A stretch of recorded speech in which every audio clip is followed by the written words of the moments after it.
Boker Tov B'Shem Hashem Naaseh V'Natzliach. On est aujourd'hui la 8e bougie de Hanouka, le 10 du mois de décembre. Chaim Tovim ou Shalom, jour des payes. Ceux qui peuvent intervenir par le biais de PayPal ou virement bancaire Tavo Lechem Bracha. Le 2 du mois de Tevet.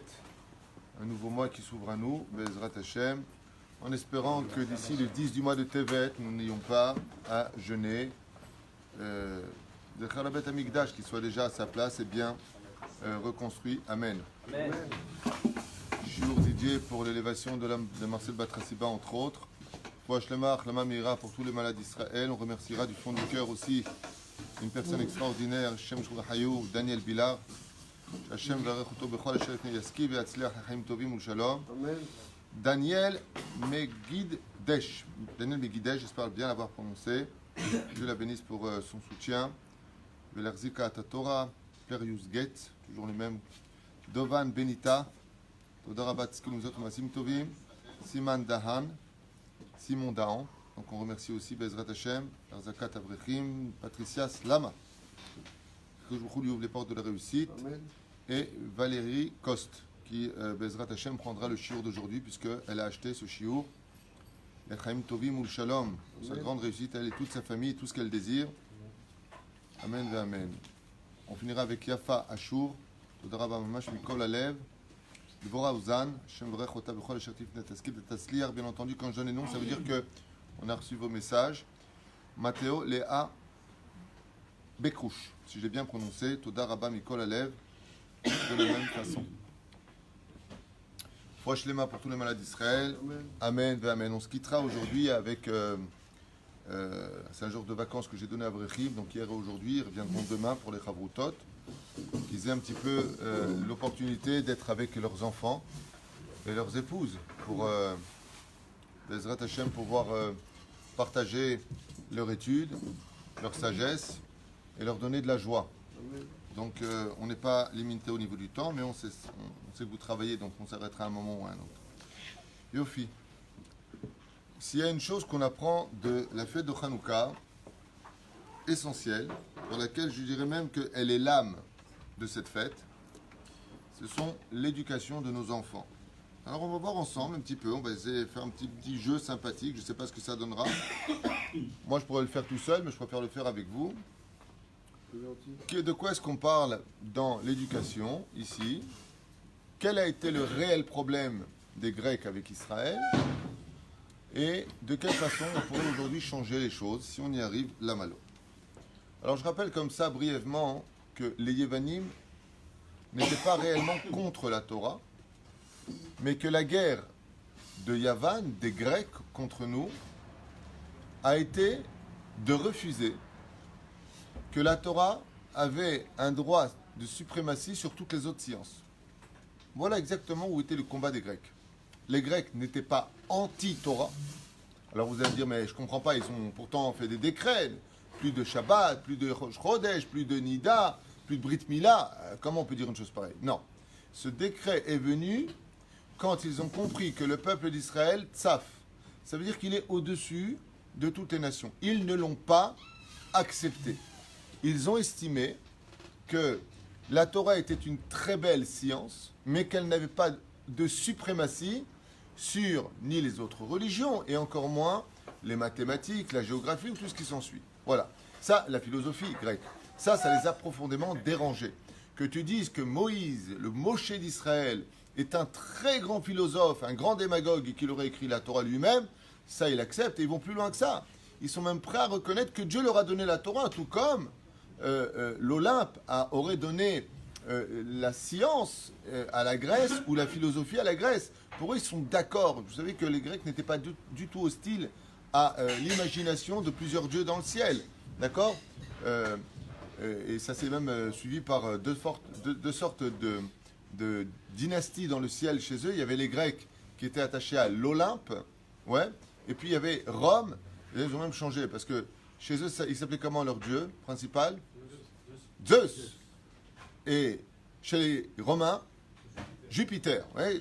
Mais ils ont gardé la même hiérarchie comme ça. Il y a le dieu, on le retrouvera dans leur idéologie religieuse, Il y a le dieu de la guerre, le dieu de la beauté, le dieu de la science, le dieu Poséidon de l'océan. Mais c'est pas possible qu'un dieu il prenne tout pour lui.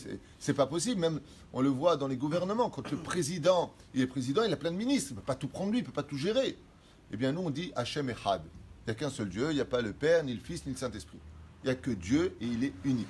Et ça, cette idée-là ne s'accepte pas. Elle ne s'accepte tellement pas qu'il y a même une religion qui croit en Dieu unique, mais qui veut l'imposer aux autres. Arrêtez les mecs, il n'y en a qu'un, je vous le dis. Il est grand en plus.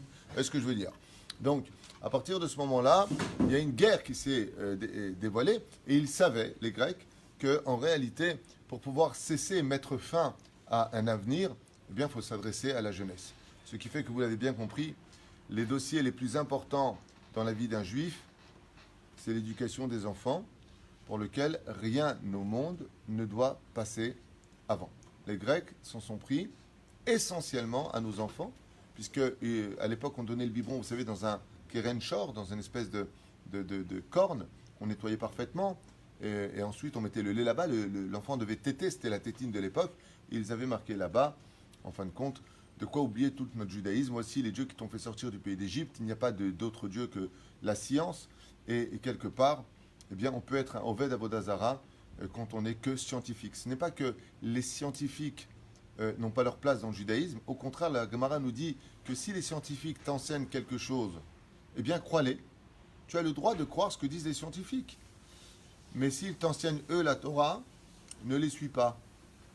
Parce que automatiquement, ils vont s'adresser à une espèce d'antithèse pour te prouver que la Torah n'est pas vraie, que le don de la Torah n'est pas vrai, qu'on n'est jamais sorti du pays d'Égypte, que le Dieu d'Israël n'a jamais donné de Torah, parce que on va chercher des preuves scientifiques, on va chercher toutes sortes de choses, alors qu'on sait d'abord et avant tout que la Torah est basée sur la Emouna. Alors pour cela, eh bien, tout va être renversé. Et pour bien faire comprendre aux Grecs qui ne comprennent que le langage de la force et pas simplement de la philosophie, voici ce que nous allons faire.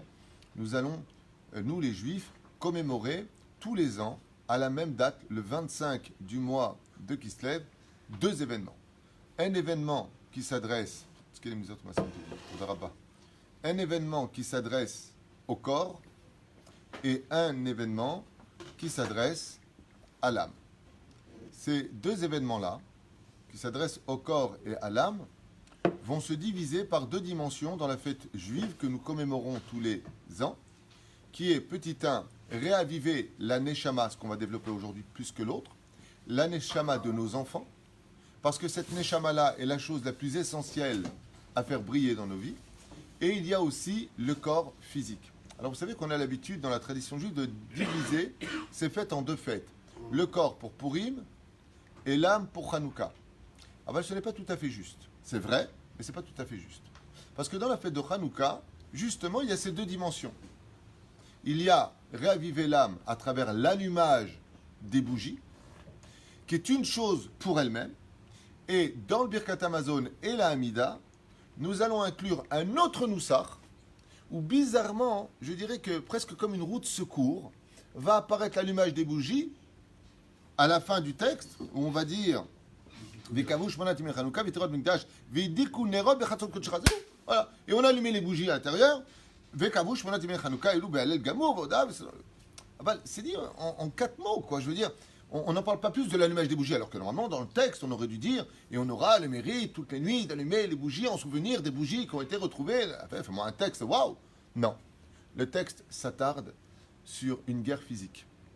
Donc nous avons d'un côté de quoi réaviver nos âmes en observant pendant cette demi-heure, si lui qui le peut en tout cas, même si ce n'est pas une obligation, eh bien les flammes à faire élever sur de l'huile d'olive, où là-bas est basée toute l'éducation de nos enfants, on va en parler. Et puis, très brièvement, on va parler aussi du corps, puisque les Grecs n'étaient pas que des philosophes, ils étaient les Ovdei Avodazara du corps numéro 1 de toutes les nations du monde. C'est pour ça qu'ils étaient, jusqu'à aujourd'hui, on le dit, il est beau comme un Grec. On ne dit pas comme un Romain, on ne dit pas comme un Tunisien, on dit il est beau comme un Grec. Les Grecs étaient connus pour avoir non pas des pots de Nutella, mais des plaques de chocolat. C'est-à-dire qu'ils étaient connus vraiment pour la beauté physique. Ils avaient mis toute leur science dans les crèmes, dans la beauté de la femme, dans la beauté de l'homme, dans la beauté de Mamash, tout ce qu'on peut y trouver, d'où son nom d'origine, Yafet, le premier père de la Grèce, fils de Noach, qui porte le nom de Yafet, la beauté, celui qui est beau. Donc ils ont travaillé cela. Mais cette beauté n'était pas que visuelle, elle était aussi physique. C'est-à-dire que les Grecs n'avaient aucun problème de rentrer en guerre contre une autre nation s'ils avaient le malheur de dire qu'ils étaient plus forts qu'eux. Nous sommes plus forts que vous. C'est-à-dire qu'en réalité, la Grèce qui était une lumière a joué un côté hypocrite dans son histoire, un petit peu comme on le voit avec les Américains et l'Europe quelque part, de dire nous sommes tous égaux, mais sauf chacun veut monter sur l'autre, comme l'avait dit Macron. À un moment, il avait dit, le président français, il est temps que l'Europe se réunisse pour qu'on montre qu'on est plus fort que les Américains ou que les Russes. C'est un discours qui date d'il y a 3 ou 4 semaines, et j'étais surpris d'entendre ça à la veille de Hanouka. Et quelque part, nous sommes tous pareils, pour l'écologie, pour les finances. Puis d'un coup, tu as le mec qui vient et qui dit « Non, non, on est supérieur à vous ». Il y a toujours cette guerre froide, même s'il reste que politique aujourd'hui, entre les États-Unis et la Russie qui mettent leur veto. Puis d'un coup, la Chine. Alors tout le monde joue les humbles, mais sauf chacun essaie de dire à l'autre « Fais gaffe, c'est moi le roi. C'est moi qui donne les directives ». Et ici, on voit exactement la même chose. La Grèce, pour ceux qui ont étudié l'histoire de la Grèce antique, eh bien, c'était un peuple qui, dès qu'on lui disait un mot de travers, « Oh, 2 minutes, tu te calmes, le Sénat grec a décidé, donc c'est comme ça et c'est tout ». Comme Alexandre le Grand, on l'appelait Alexandre de Macédoine. Il était non seulement roi d'Égypte, mais il était aussi roi de Grèce. Et il est connu plus comme étant roi de Grèce que d'Égypte. Et qu'est-ce qu'il a fait ? Il est parti conquérir le monde. Et pour faire pour dire aux autres, nous sommes les plus forts. Donc, qu'est-ce qu'on va faire nous ? On va venir avec une petite séance, une toute petite séance. Et on va montrer que la Torah n'a pas besoin de plus qu'elle-même. La Torah est capable de vivre en autarcie. Pourquoi ? Parce qu'elle possède tout en elle. D'où, justement, ce que nous allons dire tous les jours pour nous réveiller. Parce que malheureusement, il y a cette fête qui vient éclairer nos yeux. Mais de l'autre côté, quand je dis le mot malheureusement, il faut comprendre de quoi je parle. C'est que si cette fête-là s'adresse encore à nous, c'est qu'on n'a pas fini le tikkun. Parce que normalement, c'est au Beth Amikdash qu'on devrait amener les numéros de Hanouka. Et si aujourd'hui on le fait encore dans nos maisons, Baruch Hashem, c'est qu'il y a encore malgré tout un message. Sinon, on serait passé à autre chose. C'est là. Comme à la fin des temps, Bezrat Hashem, toutes les fêtes, c'est pas qu'elles s'annuleront, mais elles prendront une autre dimension. Pourquoi ? Parce qu'il y a encore du grec en nous. Ce grec qui est en nous est relié justement au manque d'éducation que la Torah nous demande de mettre en pratique avec nos enfants. C'est-à-dire qu'on ne croit pas nous-mêmes, et je l'entends de la bouche des gens qui ont des kippotes sur la tête, des femmes qui ont des kissouim sur la tête, c'est-à-dire qui ont la tête couverte, qui sont shomer Shabbat, shomer mitzvot, et qui réagissent comme les Grecs. Ça veut dire quoi ? Ils n'ont pas confiance que seule la Torah peut tout résoudre. Ils n'ont pas confiance. Il faut que ce soit mélangé avec du grec. Vous savez ça ? Par exemple, les Chachamim des Choulé Alma. Je ne connais pas un rave à moins que ce soit un ravagé, mais tout le monde te dira, va voir n'importe quel Gdolador. Je vous pose la question, si tu vas voir le Rav Kanievski, et que tu dis, où est-ce que je mets mes enfants ? Dans quelle école ? Il t'envoie où, Michael ? Yeshiva. En yeshiva. Vous allez voir le Rav Mordechai Eliaou. Il a mis où ses enfants ? Au Cheder. Au Cheder.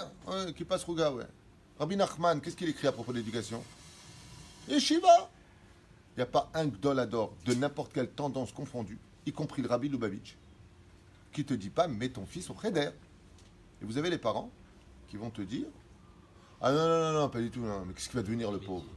C'est exactement ce que disaient les Grecs. Les Grecs disaient aux Juifs, mais vous êtes fous les Juifs. Vous allez mettre vos enfants dans un monde de Torah, où il n'y a que de la Torah. Torah, oui, mais avec du grec. Enfin, et la philosophie du bac. Même M. Lévy me regarde avec le sourire, me dit c'est vrai. Professeur de philosophie en France. Dans quel établissement ? C'est Jean Monnet à ça. Sidi Jean Monnet. Jean Monnet. Ah, il est connu. Bon, Jean Monnet, il était connu. Ah Ouais. ouais, il a de la monnaie, lui. Baruch Hashem. Mais la reine, nous-mêmes, on a du mal à croire en la force de la Torah. Alors on aura un texte que ces mesdames vont pouvoir prononcer, que nous, messieurs, on va prononcer, que nos enfants vont prononcer. Et la Torah va nous rééduquer. Donc je sais d'aller vite. Bim Matatia, Ben Yohanan, Kohen Gadol, Hashmona Banav, ou Vanav, lui et ses enfants, quand se tenait la Malchut de Yavan, Arsha'a, considéré ici comme Reshaim, à la Mecha Israël, Leshakecham Toratach. Là, il y a une Nekuda ici qu'on est obligé de montrer du doigt. La Torah, comme les sciences, écoutez bien, les mots, ils sont très forts ici. Leshakecham Toratach. Faire oublier ta Torah.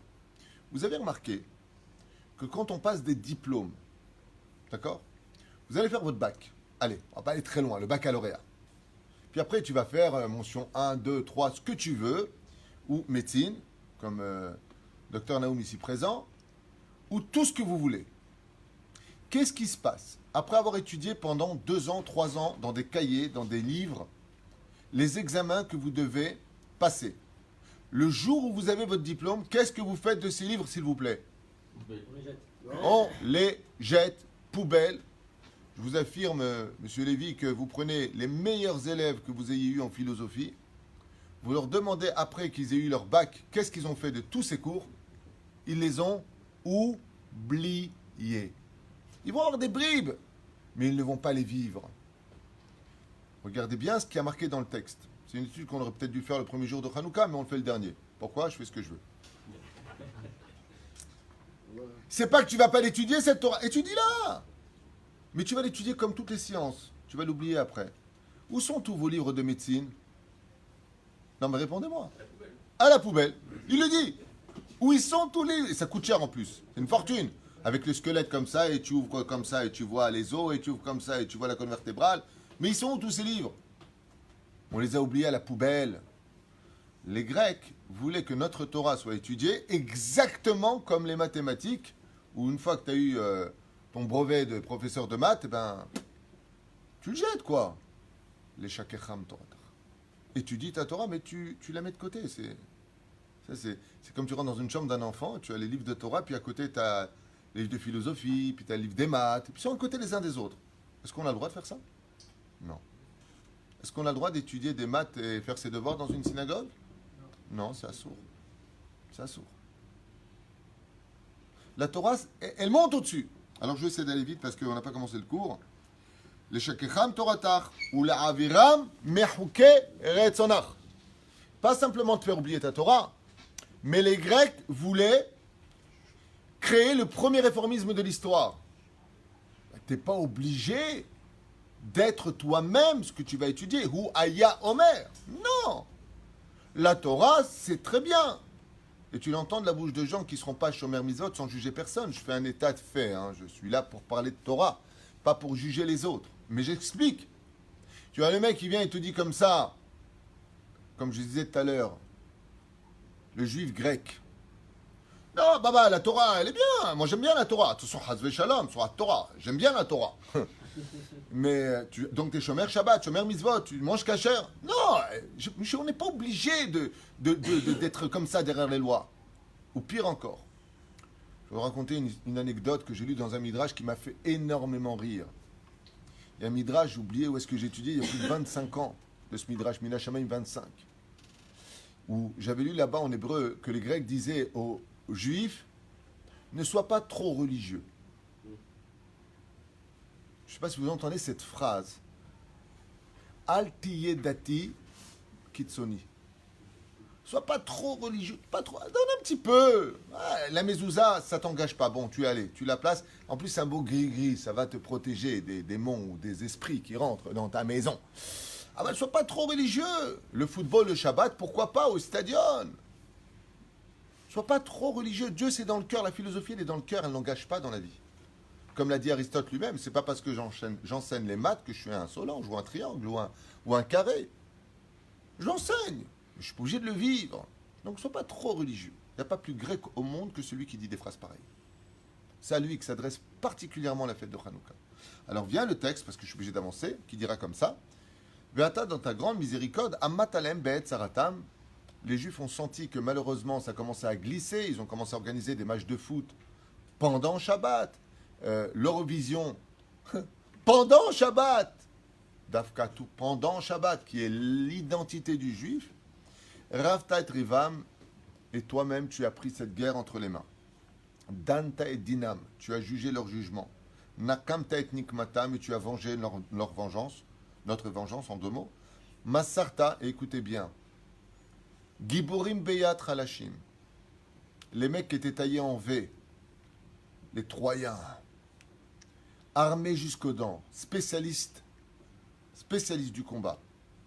Beyad Halashim. Beyad Halashim. Dans des mains de rabbanim faibles.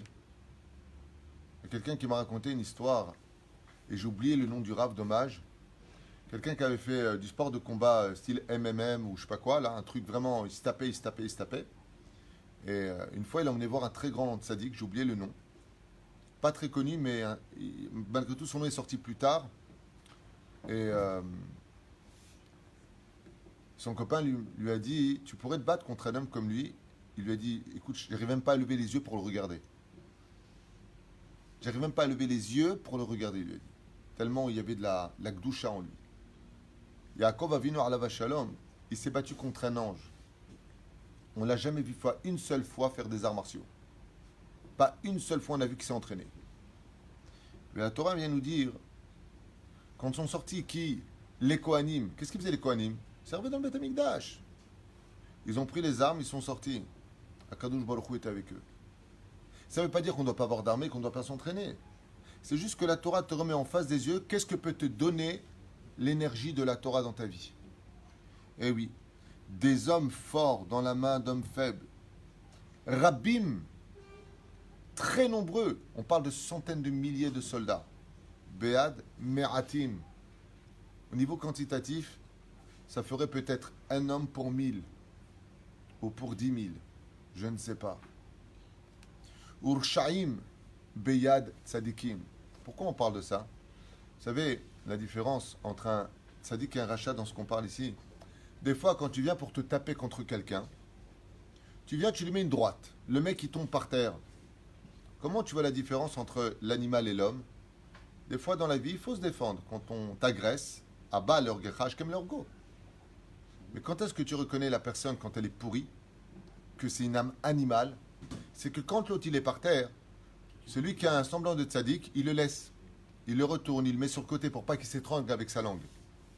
Mais quand on dit, comme ça vous le saurez, Rechaim Bead Tzadikim, il y a celui que l'autre il est par terre et il continue de le prendre et il lui donne encore des coups, alors qu'il est déjà sans connaissance.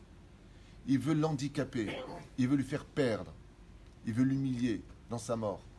Il y a marqué que Tzadikim, c'est nous. Nous, quand on frappait les Grecs, quand on s'est battu avec eux, ils étaient par terre, on arrêtait. Eux, Rechaim, Pérouche Adavar, quand ils se battaient, eux, tu l'as tué. Non, et encore, et encore, et encore, et encore, et encore, et encore, et encore, et encore. Je ne me bats pas pour te vaincre. Je me bats pour que plus jamais il y ait une possibilité pour toi un jour de marcher, de faire tes chouvas. Le Rachel ne laisse même pas l'autre faire tes chouvas. Nous, c'était un coup, t'as arrêté, on arrête. Tu fuis, tu poses les armes, on ne te court pas derrière. Tu as reconnu, c'est bon. C'est ça, Pérouche Adavar, Rechaim, des gens sans cœur, face à des combattants avec du cœur. D'avoir nifla ce que vous entendez. Tmeim Beat Teorim. Qu'est-ce que ça veut dire ça? Tmeim Beat Teorim. Tamé. Quelle différence entre quelqu'un de Tamé et quelqu'un de Tahor? Alors je vous le dis comme ça, vous le saurez. Un très beau chidouche pour aujourd'hui. Quand vous entendez le mot Tamé, ça veut dire que quand la personne se bat, il n'est pas tout seul. Il a tous les démons avec lui. Il est Tamé. Quand tu es Tamé, c'est dire que tu as des clipotes. Les clipotes, c'est des chines d'alette. C'est-à-dire que quand tu frappes, vous avez remarqué les Rechaim, ils ont des têtes eux-mêmes de démons. Ouais, Où est leur force? C'est la colère. Et c'est quoi la colère? C'est quand les esprits négatifs qui sont ultra puissants te pénètrent. Ici, le texte vient nous apprendre Temeim Beat Teorim. Quand ils sont partis se battre les Hashmonaïm, c'était des hommes sans aucune clipa, face à des hommes remplis de clipotes. Quelqu'un, vous avez remarqué, qui est plutôt calme, il est dangereux s'il sait se battre. Et s'il perd la tête, si c'est plus lui qui est dedans, il devient dangereux réellement. Quand sont venus les Grecs, c'est Tmeim. Ils avaient toutes sortes de démons, de dieux étrangers qui étaient avec eux. Il y avait une force en eux qui était très forte. Beyad Théorim, que vous compreniez un petit peu ce que vous disiez tous les jours. C'est-à-dire des hommes qui sont venus se battre uniquement avec ce qu'il y avait en eux. Il n'y avait pas d'esprit malin qui les accompagnait, il n'y avait pas de force maléfique qui les accompagnait. Des gens purs, ça veut dire des gens sans clipote. C'est-à-dire que quand Yehuda Maccabi s'est battu, c'était rien que Yehuda Maccabi qui s'est battu. Mais quand les Grecs ils venaient se battre, ils levaient la main vers le ciel, ils appelaient les démons avec eux. Tmei matem. Et ils étaient aidés par les démons. Mais quand on a la Torah, il n'y a plus personne sur la route.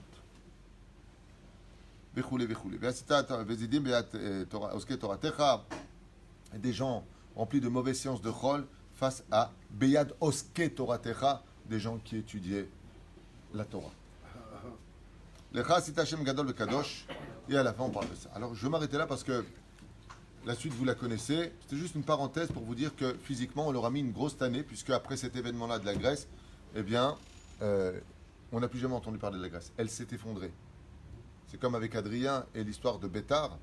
C'est vrai qu'ils ont tué des millions de juifs, selon la Gemara. Aval, après cela, Rome ne s'est plus jamais levée.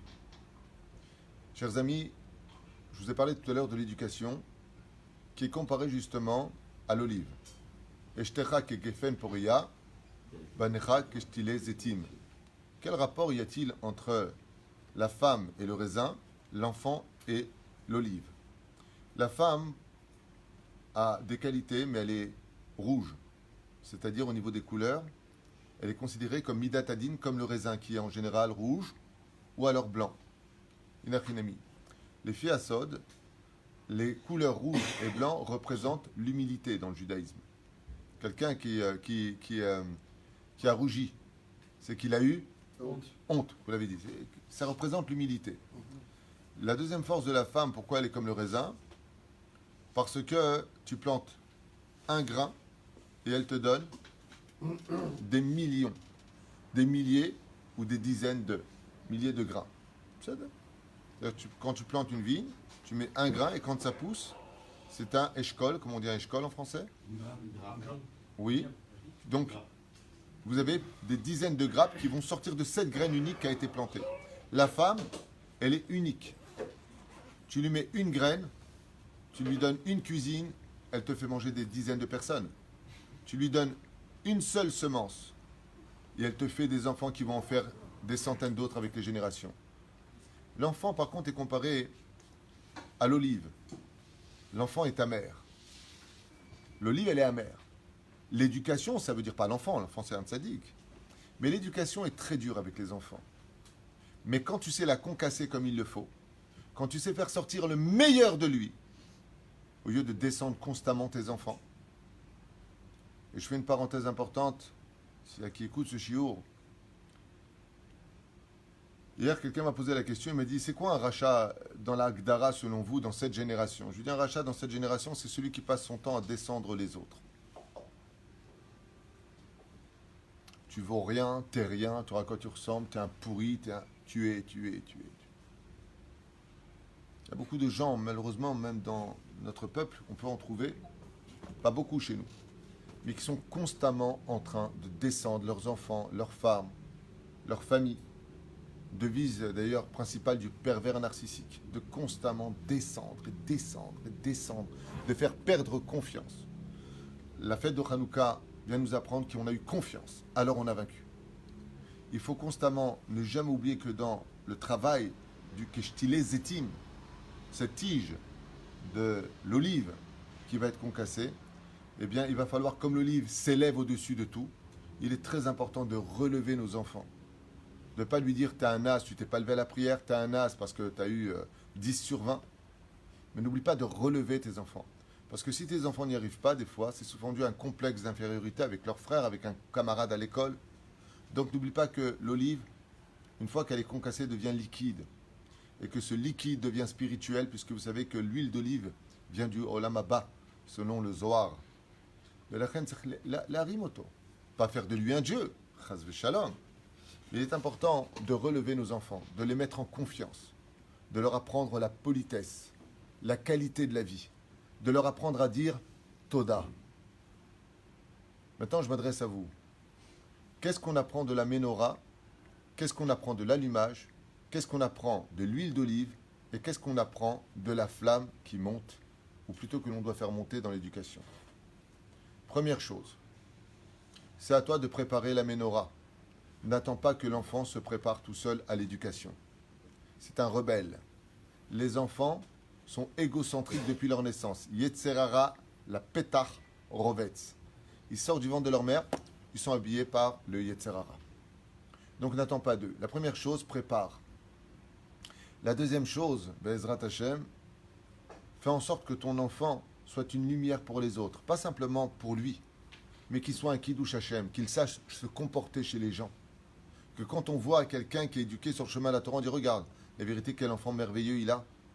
Quand vous le voyez, je vous dis simplement quelque chose qui va peut-être vous choquer, ou je ne sais pas, mais c'est extraordinaire quand tu donnes un bonbon à un enfant de 3 ans, il te regarde comme ça, il regarde son père, il prend le bonbon, il te dit Toda, il va voir son père, il lui donne, et le père il lui dit tu peux manger. Quel Kiddush Hashem. Quel Kiddush Hashem.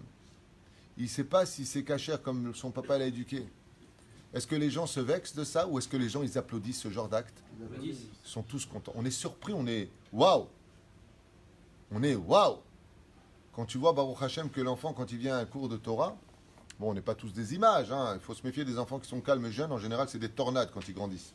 C'est un enseignement du Rav Benson Abba Shaul. Aval, quand il y a un cours de Torah avec ton fils, il n'arrête pas de faire du bruit. Il ouvre la porte, il ferme la porte, il ouvre la porte, il ferme la porte. Prépare ta menorah. Chut, il y a un cours de Torah, apprends-lui à respecter. Passe pas comme ça, toi, en pensant que là-bas, c'est un gagne pour enfants. C'est pas le but. Il faut trouver une solution. C'est pas le but. Il y a un Dvar Torah. Ça dérange aussi peut-être celui qui écoute, ou encore plus celui qui l'enseigne, cette Torah. Alors on trouve une solution. Pas à taper du ballon dehors, comme ça s'est passé à Tête-Vav, où on a eu des problèmes avec les voisins. Ouais, mais attends, nos enfants, il faut bien qu'ils fassent quelque chose. Oui, mais pas sur le dos des autres. Il y a des gens qui ont le droit de se reposer le Shabbat. Mais je pense que le message est passé grâce à Dieu. Mais la reine, la première des choses, il faut que toi, tu prépares à la sortie des étoiles, Pérouche Adavar, au moment de l'obscurité, là où il y a des dangers. Ensuite, tu vas acheter de l'huile d'olive. De l'huile d'olive pure. Fais attention que tes enfants n'aient pas dans les mains des choses qui les rendraient impurs. Parce que si ton huile d'olive, elle est impure, ta mitzvah dans l'éducation, elle est déjà en frein. Temeim bead, ça dit qui? Même si tes enfants, chers amis, ils sont dans l'impureté, parce qu'il y a du Yetzerara en eux, c'est pas de l'impureté, c'est simplement du Yetzerara. Mais on t'a jamais demandé de nourrir ce Yetzerara. Mais la reine, Bisiata Dishmaya, on apprend que l'huile d'olive doit être pure. Ça veut dire, fais attention que les enfants qui vont fréquenter, fais attention que les choses qui vont tenir dans leurs mains, fais attention que ce que vont écouter leurs oreilles à la maison. Comme hier, un couple est venu me voir en me demandant s'ils devaient ou pas avoir des enfants. Ils ont déjà des enfants, grâce à Dieu. Mais j'aurais sorti une phrase tellement importante. J'aurais dit, vous savez, de vivre son histoire d'amour, ils ont déjà 8 enfants ou 9 enfants, je ne sais pas. Mais de vivre votre histoire d'amour à la maison pour les enfants qui sont déjà là, c'est une façon aussi d'avoir un enfant. Pourquoi? Parce que la femme a un certain âge, il y a des problèmes, des complications pour les grossesses. Peu importe, je parlais à eux spécifiquement. Je ne donnerai pas la même réponse à un autre couple. Mais je leur dis, vous savez, que de donner de la lumière aux enfants, c'est la plus belle éducation qu'on puisse leur donner. Des parents qui ne crient pas l'un sur l'autre, qui ne se maudissent pas, qui ne s'insultent pas. Vous savez combien c'est important pour les enfants? Quand nous, on était jeunes, bon, pas chez les Tunisiens forcément, hein, je vous le dis. Mais quand on était jeunes, je me souviens que quand les parents se prenaient la tête, ils ne le faisaient jamais devant les enfants. Ils allaient dans la chambre. Et les enfants devaient écouter à la porte. Oh là là! Ils se déchirent. Alors qu'à l'époque, se déchirent, c'était je suis pas content, mais la prochaine fois, je ne viendrai pas. C'était ça, ils se déchirent. Hein. C'est pas ce qu'on entend aujourd'hui. Troisième chose qu'on doit retenir, les alot ner tamid, comme tu l'as lu ce matin, faire monter la flamme. L'éducation, ce n'est pas une chose qu'une fois que j'ai lancé, je m'arrête. Il faut constamment la faire monter. Mais qui fait monter la flamme? L'âme de nos enfants, c'est nous-mêmes. Vous savez ce que ça veut dire, ça? Tu tiens ton allumette et c'est toi qui fais monter la flamme. C'est toi. C'est l'exemple à donner à tes enfants. Nous avons tous, malheureusement, de façon consciente ou peut-être inconsciente, le malheur de constamment reprocher à nos enfants de perpétuer nos propres défauts. Ce qui fait qu'on dit à l'enfant souvent, ne sois pas comme moi. Alors toi, change ta nature, deviens meilleur que moi. Parce que mon exemple, c'est qui? Eh bien, c'est toi. Les halotes, est-ce que je mets ma flamme et je la retire? Ou est-ce que je dois laisser ma main jusqu'à ce que la flamme soit montée d'elle-même? Jusqu'à quel moment? Donc, qui l'a fait monter cette flamme? Toi. Les sages nous disent que ce geste-là vient nous dire que si tu veux que tes enfants étudient, va étudier. Si tu veux que tes enfants ne crient pas, alors arrête de crier. Si tu veux que tes enfants parlent bien, alors parle bien. Les halot, atatech la lototam. Sois un exemple. Sois un exemple. Quelqu'un m'a dit un jour, ouais, moi la vérité, j'ai mes enfants dans une yeshiva, comme ça ils sont grands. Moi, Asma, tu veux qu'on dise du père que c'est un maharet? Va à un cours de Torah, ce que tu peux attraper, tu attrapes. Ne compte pas sur tes enfants. Parce qu'un jour, ils vont dire, tu sais, mon père n'était pas très, très religieux non plus, moi j'aimais bien ce qu'il était, il a très bien vécu, je peux être comme lui. C'est pas un acquis. Ne te suffit pas à ce que la flamme monte d'elle-même. Les halot nertamid, c'est à toi de monter cette flamme.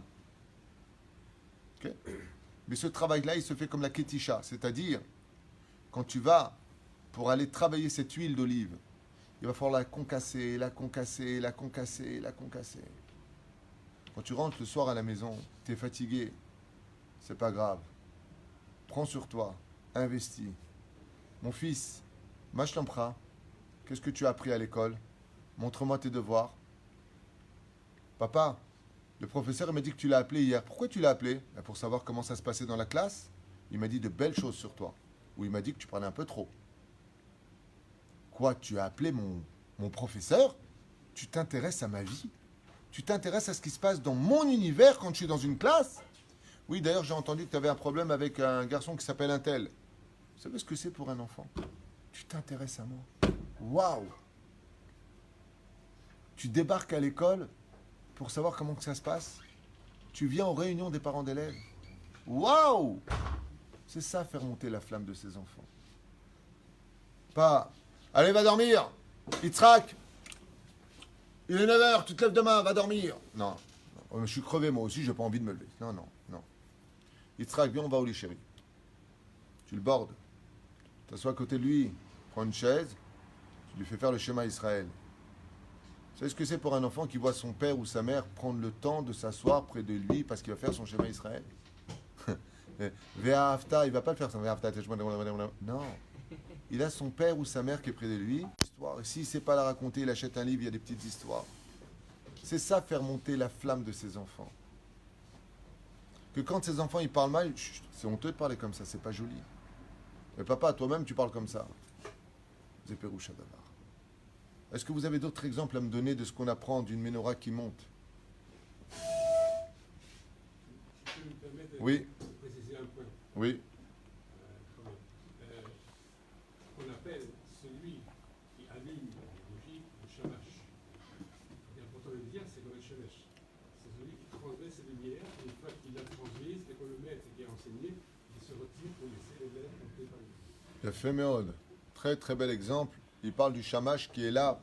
Le shamash, c'est la lumière supplémentaire qui se divise des autres, qui est plus haute que les autres. Mais il est là pour être... Shamash vient du mot shemesh, mais il vient du mot leshamesh qui veut dire servir l'autre. Et il dit, il vient faire briller les autres comme un soleil, sans oublier qu'il est là pour les servir et qu'une fois qu'il les a allumés, il se met de côté pour les laisser briller eux-mêmes. Fait Méode. Monsieur Lévy. Bravo. Mahod. J'ai reçu ça de moi. Hein? C'est pas de moi, c'est de moi. Ça vient du maître, Manitou. C'est pas une blague, c'était son nom. Léon Ashkenazi Manitou. Il a fait Méode. Encore un exemple où je vous laisse. Oh, on peut encore rester. Hein. Non, c'est pas la question que je pose. Est-ce que vous avez encore un exemple à me donner? Qu'est-ce que tu dirais, monsieur? Une question. Ah, Ah, bah. oui, bien sûr. Une question, c'est que quand les parents n'ont jamais été pas très peu dans la Torah, par exemple, Oui, ils ont fait grandir leurs enfants comme eux, ils ont vu leurs Oui. parents comme ça. Et puis aujourd'hui, ils sont dans la Torah, ils ont compris le message que vous passez. Et ben, est-ce qu'il y a possibilité de faire teshuva là-dessus, de Il y a rééduquer leurs enfants? On lui pose la question, il dit, quand avant on a commis des erreurs de ne pas être dans la Torah, on s'est comporté un peu comme des Grecs, Voilà, et puis qu'aujourd'hui on fait une réelle teshuva, voilà. oui, on peut, mais par un seul biais, c'est d'être capable d'avoir une des qualités les plus essentielles pour le dialogue, reconnaître ses torts. Nous sommes toujours dans cette situation de justifier nos torts. Par exemple, ouais, regarde comment tu m'as parlé. Ouais, toi, t'as vu comment tu m'as parlé? La question, c'est pas qu'est-ce qui a provoqué que tu m'aies parlé comme ça. La question, c'est regarde comment tu m'as parlé. Et malheureusement, on vient non seulement pas s'excuser, mais en plus justifier. Et ça, c'est une très grave erreur, parce que quand on fait tchouva sur tout ça. Et quand on a assombri l'éducation de nos enfants, il ne faut pas hésiter à descendre dans cette obscurité pour relever la flamme de l'intériorité en disant ce qui a eu lieu, j'ai commis des erreurs, il faut le reconnaître. Et ainsi, l'enfant apprendra de son propre père ou de sa mère que dans la vie, quand on a tort, eh bien, il faut savoir le reconnaître. Donc, Bevadaï, que rien ne tient devant la teshuva, mais que cette teshuva ne peut avoir lieu que grâce à un palier que malheureusement nous n'avons pas tous la chance de vivre, qui est certainement la mida la plus difficile que je compte enseigner mardi, puisque mardi soir je suis à Natania, si Dieu veut, à Sidi Frej, pour le shiur, au lieu de mercredi, ce sera mardi. Un cours sur l'humilité, chose qui, Baruch Hashem, est le symbole de notre peuple. Hein. Quelqu'un m'a dit, mais comment se fait-il qu'à la Shoah, on ne se soit pas battu? Réponse, une des réponses que j'ai lues, qui n'est pas de moi, que j'ai lues au nom de Rabbi Eliezer Papo, c'est que nous sommes un peuple extrêmement humble. On revient sur notre terre, on a des chutzpanim qui se disent que c'est leur terre, et nous on dit, ah peut-être. On est vraiment trop humble. C'est plus d'humilité. C'est plus d'humilité, ça vient carrément de la bêtise. Aval Zeperu Shadavar. Voilà, je voulais simplement vous mettre un petit peu au parfum pour le dernier jour, puisque c'était le 8e jour de Hanouka. C'est qu'avoir des enfants dans ce monde, qui est le monde du 6, les éduquer à s'élever à être Shomer Shabbat dans le monde du 7, avoir un amour pour un enfant, c'est surtout être capable de l'emmener dans la lumière du monde du 8, le Olam Haba. Veillez à ce que vos enfants, veillons tous à cela, à ce que ce ne soient pas des voleurs, des gens vulgaires, des gens qui, chasvé shalom, oublient la Torah et la valeur de la Torah et des mitzvot, et surtout qu'ils aient vraiment une confiance absolue en le Créateur du monde, parce que dès qu'on arrive à ce niveau-là, vous avez vu que dans le texte, et je finirai avec cette phrase, chers amis, il y a marqué que c'est Dieu lui-même qui a pris les choses en main. Une fois que c'est dit, qu'est-ce qu'on lit dans le texte? Alanissim, Alapolkan, Avalagivra, Tishwot, qu'est-ce qu'on dit après? Que les Hashmonim sont partis en guerre. Alors je ne comprends pas. D'un côté, tu dis à Hachem que c'est toi qui as fait tout ça, et de l'autre côté, tu nous dis que celui qui s'est battu, c'est les Hashmonaïm des hommes. Eh bien, la réponse est magnifique, et je clôturerai ce shiur avec votre permission avec ça. C'est qu'une fois que toi, tu as fait confiance en Dieu, une fois que tu as compris que la Torah était unique, qu'elle est au-dessus de toutes les sciences, une fois que tu as mis ta Emouna 100% en elle, alors, à l'image d'un homme qui va mettre ses chaussures pour marcher, ainsi Akadosh Baruch Hu mettrait ses pieds, c'est une image bien sûr, dans le peuple d'Israël pour faire connaître sa force.